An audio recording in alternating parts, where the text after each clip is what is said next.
ये अव्यय क्या होता है? अव्यय। देखिए व्यय को ध्यान से देखिए तो व्यय का मतलब होता है खर्च, खर्च हो जाना। आगे लगा दिया जाए तो खर्च ना होना हो जाता है, जो खर्च ना किया जाए। तो अव्यय का अर्थ है जिसका व्यय नहीं होता, है ना, अर्थात जो प्रत्येक स्थिति में एक ही जैसे रहते हैं, ऐसे शब्दों को अविकारी शब्द भी कहते हैं।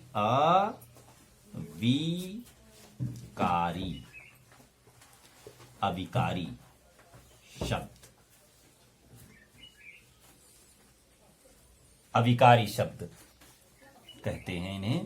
अब वाक्य में प्रयोग करने के बाद जिन शब्दों के रूप में लिंग, वचन, कारक आदि के कारण कोई परिवर्तन नहीं होता है ना, जैसे कोई शब्द हैं कि उनका प्रयोग करके देखें तो वो अगर लड़की है तो उसमें कोई परिवर्तन नहीं, और लड़का है तो कोई परिवर्तन नहीं।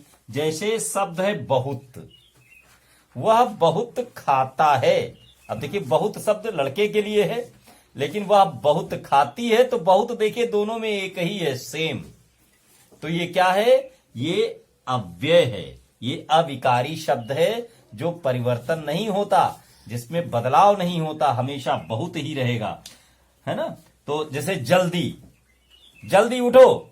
अब जल्दी उठना चाहे लड़की के लिए हो और चाहे लड़के के लिए हो, कि वह जल्दी उठती है। राम जल्दी खाना खाता है, तो जल्दी में कोई परिवर्तन नहीं है, जबकि वर्ब में देखिए परिवर्तन होता है।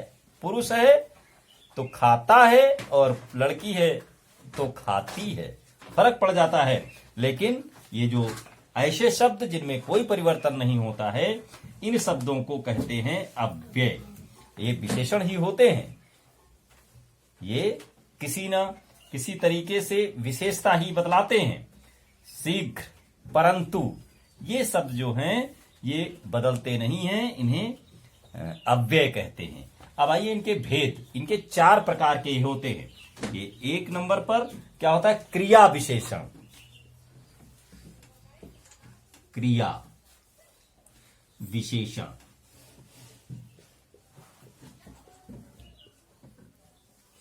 ये क्रिया विशेषण क्या होता है? जो शब्द क्रिया की विशेषता बतलाते हैं उन्हें क्रिया विशेषण। देखिए शब्द से भी पता चलता है, क्रिया, क्रिया की विशेषता हो ऐसा शब्द। कौन सा ऐसा शब्द है जहां पर क्रिया की तारीफ की जा रही हो? जैसे वह धीरे धीरे चलता है, तो ये धीरे धीरे किसके लिए? व्यक्ति के लिए नहीं है, चलने के लिए, कि चलना एक काम है लेकिन धीरे धीरे चलना।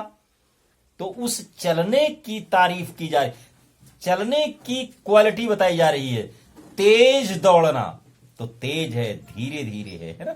सुरीला गाती है, अब देखिए गाती है के लिए विशेषता क्या है? सुरीला।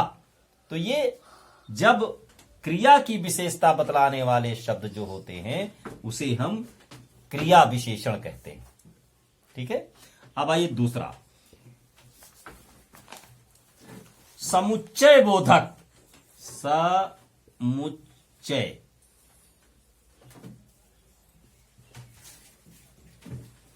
बोधक, समुच्चय बोधक। अब समुच्चय बोधक क्या होता है? जो 2 शब्दों या 2 वाक्यों को जोड़ने वाले शब्द, 2 चीजों को एक में जोड़ने वाले शब्द समुच्चय बोधक कहलाते हैं। ध्यान रखना, 2 शब्द लीजिए और उनको जो जोड़ा जाता है, तो जिस शब्द के द्वारा जोड़ा जाता है वही शब्द समुच्चय बोधक होता है। कि किंतु, वो दौड़ता अच्छा है किंतु भाग नहीं पाता, है ना। वो ये काम अच्छा करता है परंतु ये काम नहीं, बिल्कुल विरोधाभास करते हुए जो शब्द यूज होते हैं उन्हें समुच्चय बोधक कहते हैं। वो शब्द हैं किंतु, परंतु, इसलिए, एवं, है ना, कि एवं एक शब्द होता है एवं। तो 2 शब्दों को चाहे 2 वाक्यों को जोड़ करके लिखना है। तो आप जैसे क्रिया विशेषण का में आप 2 सेंटेंस लिखें, 2 लिखें समुच्चय बोधक के, है ना। तो आप समझ गए किस तरीके से। अब देखिए तीसरा है संबोधक, संबंध बोधक, संबंध बोधक।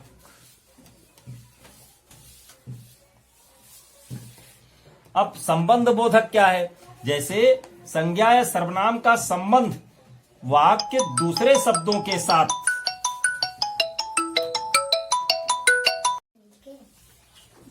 संबंध बोधक, संज्ञा या सर्वनाम का संबंध वाक्य के दूसरे शब्दों के साथ बताने वाले शब्दों को संबंध बोधक कहते हैं। जैसे के आगे, है ना, राम के आगे पहाड़ है ना। तो 2 शब्दों को, 2 वाक्यों को एक वाक्य के बाद कोई शब्द को जोड़ने के लिए जिन शब्दों का प्रयोग किया जाता है कि उनके पीछे, के पीछे शब्द देखिए, तो पहले वाक्य को दूसरे वाक्य से जोड़ने के लिए 2 बातों को एक में मिला दिया गया है। के सामने, के पास, के साथ, है ना, के अंदर, है ना, गुफा के अंदर बंदर है। अब गुफा और बंदर के बीच इन दोनों को जोड़ने के लिए एक बात प्रयोग की गई है, के अंदर। तो ये कौन कौन से शब्द का प्रयोग करना है? के आगे, के पीछे, के सामने। मतलब एक सेंटेंस लिखिए जिसमें ये शब्द आए। ये शब्द कौन से हैं? संबंध बोधक शब्द हैं। कौन कौन से? के आगे, के पीछे, के सामने, के पास, के साथ, के अंदर। तो इस तरीके से इन शब्दों का प्रयोग करते हुए आप 5 सेंटेंस बनाइए। एक और 4th नंबर पर है विस्मयादिबोधक।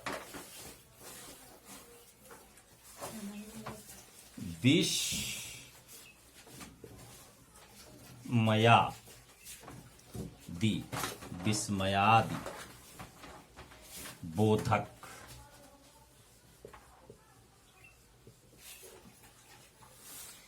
अब देखिए विस्मय मतलब आश्चर्यचकित, जो क्या पैदा करते हैं, विस्मय कहलाते हैं। जैसे क्रोध, हर्ष, शोक, प्रशंसा, दुख, डर आदि को प्रकट करने वाले शब्द विस्मयादि बोधक कहलाते हैं। जैसे वाह, काश, हे, ओह, छी छी, ऐसे करके कहते हैं ना, शाबाश।